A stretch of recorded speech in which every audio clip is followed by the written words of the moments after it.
Hello mga kawaiti friends, welcome back to my channel guys. For today's video, magluluto ako ng gulay. Simple gulay, green gulay, gulay na gulay, pampahaba ng buhay, pampaiksi ng love life. So yan guys, meron na po mantika nilagay at pinapainit ko na po siya. At dahil mainit na siya guys, dahil wala akong garlic, so ang ilagay po natin ay sibuyas or onions. Yan po ang ating onions.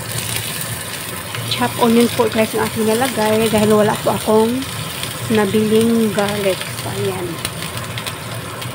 Fry lang natin ang ating sibuyas hanggang sa mag-brown po siya guys. Ayan, napakadali lang po ito guys. Very easy gulay. Ang gulay ay healthy sa ating katawan. Laging tandaan guys, kumain ng gulay araw-araw. So ayan, brown na po ating sibuyas or onions. Ilagay natin ating gulay. Ito po ating gulay guys. Sa Chinese po, ito po ang beicai. Para po siyang pichay sa Pilipinas. Pero ang pichay po kasi guys ay malapad. So in Chinese is beicai o beicai. So ayan guys, haluin na natin ito guys. Haluin ng haluin. Haluin na ito ng haluin guys. Huwag po natin tatakpan ito kasi ang gulay na ito guys ay hindi kailangan lata. Kasi pag nalata ito, hindi na po siya crunchy. Masarap ang beicai, ang gulay na ito pag crunchy. Yun po ang gusto nila guys. Kasi pag lata nga naman itong gulay na ito guys ay hindi po masarap. Hindi na po siya crunchy. So, ayan. Napaka-easy lang po itong fry until para na po siyang half cook. Hindi po kailangang lata kasi hindi masarap. So, ayan. Laging tandaan, ang gulay ay masustansya sa ating katawan. Kaya, kumain ng gulay para pampahaba ng buhay. O, diba?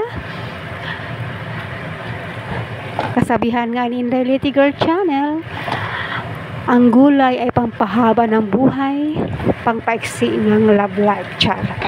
So, ayan guys.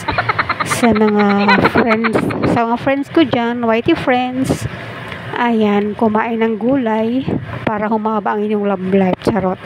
Para humaba yung buhay. So, itong klaseng gulay na guys, hindi po kailangan itong takpan. Halo-halo lang po ito.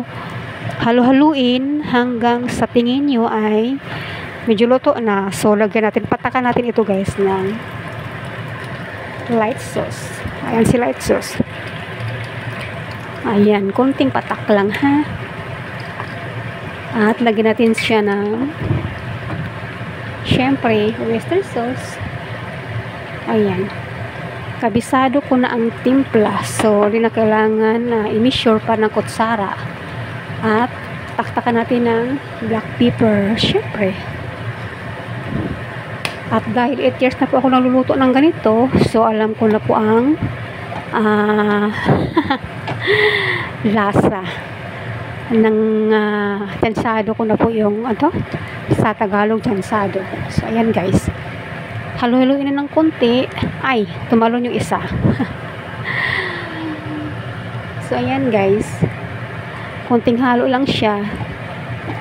Ayan, masarap ito guys, crunchy po ito. Ito po ang gulay sa Chinese ay beicai o beicai kung tawagin. Ang hirap ispilingin, pero beicai. Pwede rin beicai. So yan guys, luto na po ating gulay. Ayan. Gulay na gulay.